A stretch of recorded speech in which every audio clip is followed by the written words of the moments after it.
శ్రీ లలిత పార్వతీ సమేత గోపాదస్వామి దేవాలయం కొవ్వూరు. ఆషాఢమాసం అష్టమి తిథిన అమ్మవారికి శాకాంబరి అవతారం అంటే కూరగాయలతో అమ్మవారి అలంకరణ. అమ్మవారి అలంకరణను ముందు రోజు అంటే సప్తమి రోజు సాయంత్రం 4 గంటలకి భక్తులందరూ గుడికి విచ్చేసి వారు కూరగాయలను మాలలుగా కట్టి 2 గంటల సమయాన్ని వెచ్చించి అమ్మవారికి అందమైన కూరగాయల మాలలను సిద్ధం చేశారు. ఈ విధంగా చూద్దాం.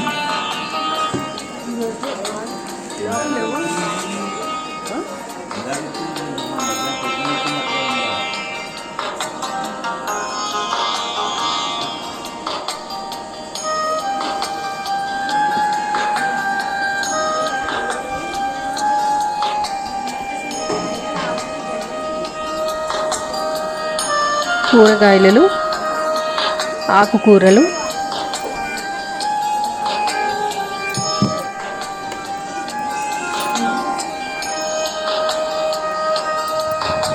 మామిడాకులు,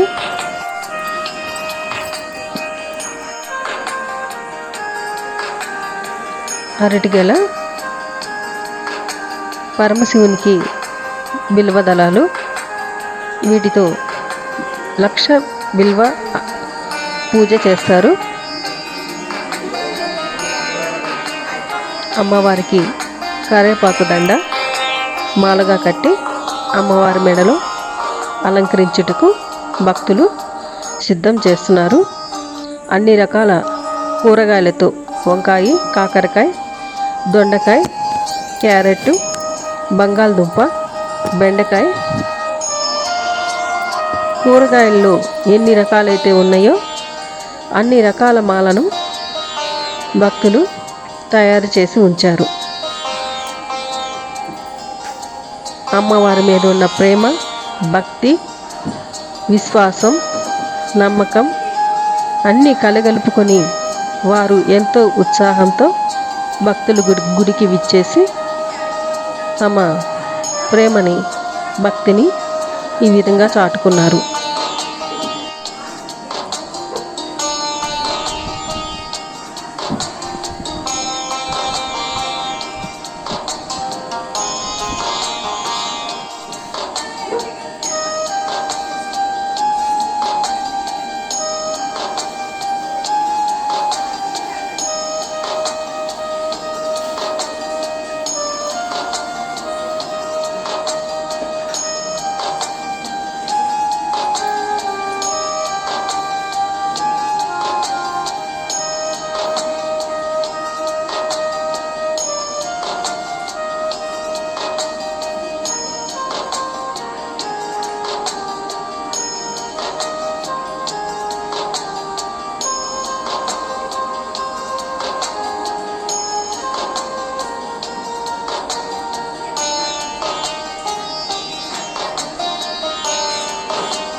శ్రీ లలిత త్రిపుర సుందరీ దేవి అమ్మవారు అలంకరణ చేయకముందు ఈ విధంగా ఉన్నారు. అమ్మ మూర్తి భవించిన ముఖంతో అమ్మ ఆశీర్వాదం భక్తులందరికీ శక్తిగా మారి ఎంతో ఉత్సాహంగా అమ్మవారి సేవలో భక్తులందరూ పాల్గొన్నారు. తులసి మాలలు, దొండమాలలు, నిమ్మకాయ మాలలు ఈ విధంగా గుచ్చి అష్టమి రోజున అమ్మవారి అలంకరణ చేస్తారు.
శ్రీ సుబ్రహ్మణ్యేశ్వర స్వామి అష్టమి రోజు నాటికి స్వామివారిని తీర్చిదిద్దారు.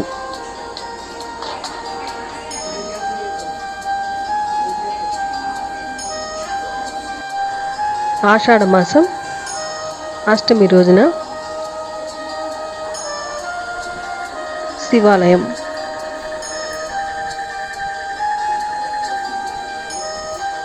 మొట్టమొదటిగా గుడి ఆవరణలో ఉన్న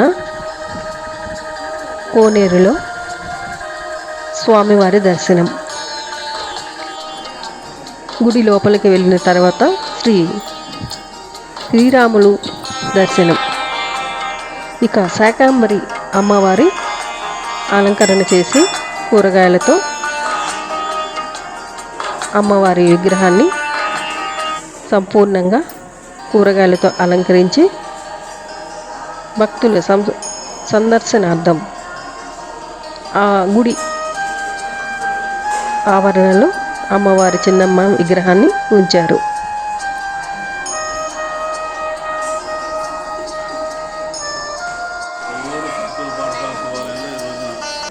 అమ్మవారికి శాకాంబరి అంటే కాయగూరలతోటే అలంకరణ చేయబడి, ఆ కాయగూరలతో అలంకారం ఎందుకు చేయాలంటే మనకి వర్షం సకాలంలో పడి ఆ సమయంలో పంటలు చేతికి వస్తాయి కాబట్టి ఆ పంటల్ని అమ్మవారికి ఇస్తే మనకి మంచి కలుగుతుంది పెద్దలు చెబుతారు. ఆ శాస్త్ర ప్రకారం ఈ రోజున అమ్మవారికి అయ్యవారికి అందరికీ కాయగూరలతో అలంకారం చేయడం. ఆలయ ప్రధాన పూజారి అమ్మవారి అలంకరణలో భక్తులందరూ ఉదయాన్నే 7 గంటలప్పుడే వచ్చి గుడి మొత్తం అలంకరణ చేసి అందంగా తీర్చిదిద్దారు.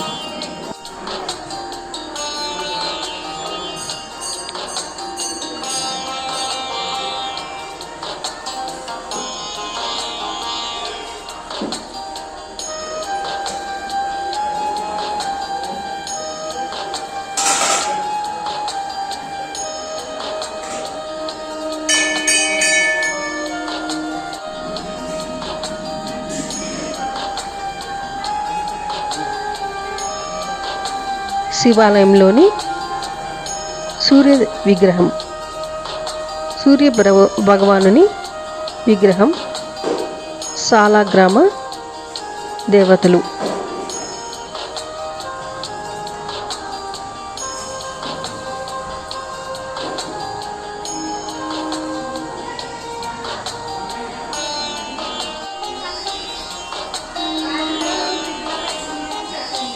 శివాలయంలోని గణపతి ఆలయం. ఈ ఆలయంలోని గణపతి విగ్రహానికి ముందుగా నమస్కరించుకుందాం.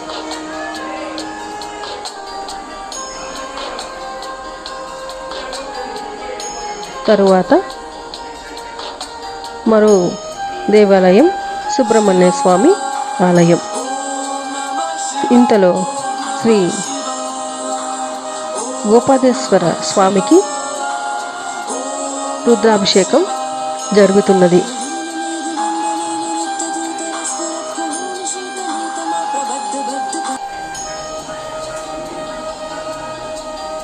శ్రీ లలిత త్రిపురి సుందరీ దేవి అమ్మవారు శాకాంబరి అవతారంలో కొలువై ఉన్నారు.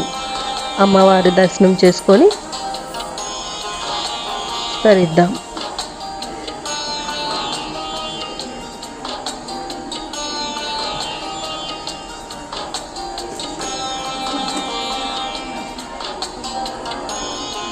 ముఖ్యమైన భక్తులు, ప్రధాన భక్తులు అమ్మవారికి లలిత సహస్రనామాన్ని పారాయణ చేస్తున్నారు.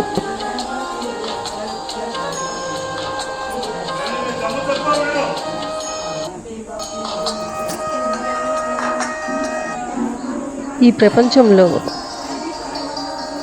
అమ్మవారి కన్నా అందమైన వారు ఏ శ్రీమూర్తి లేదు. అందం అనే పదానికి అర్థం లలిత అమ్మవారు.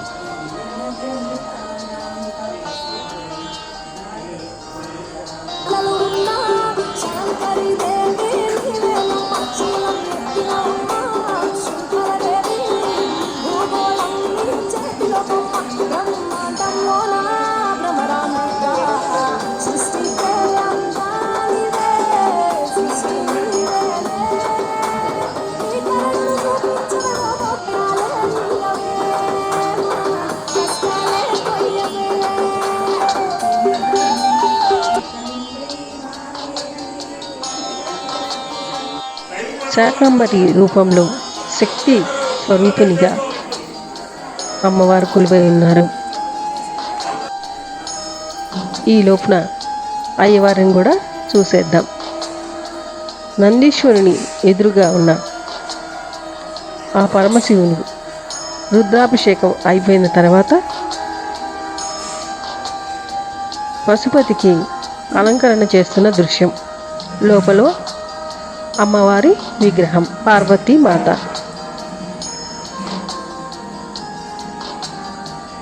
బ్రాహ్మణులు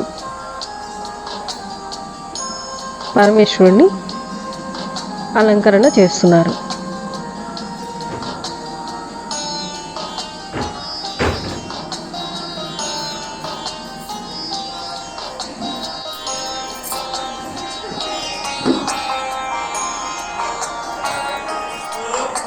ప్రధాన ఆలయ పూజారి శాస్త్రి గారు.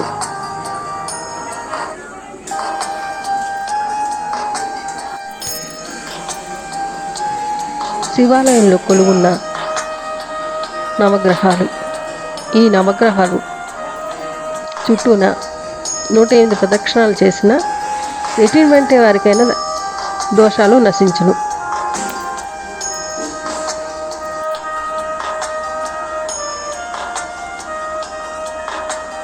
శివుని బిల్వదళాలతో అలంకరణ.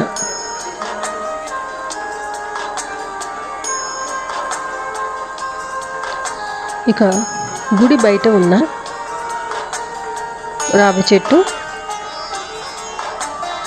నాగదేవతలు కొలువై ఉన్న ప్రదేశం.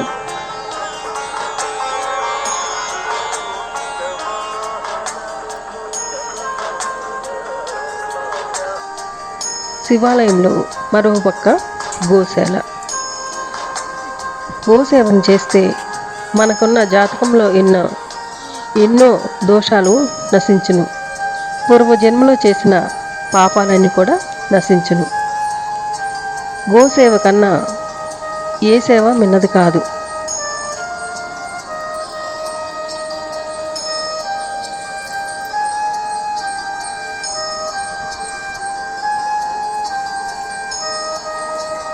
శ్రీ లలిత త్రిపుర సుందరీదేవి మాత అమ్మవారి అనుగ్రహం భక్తులందరికీ కలగాలని అభిలాషిస్తూ సెలవు.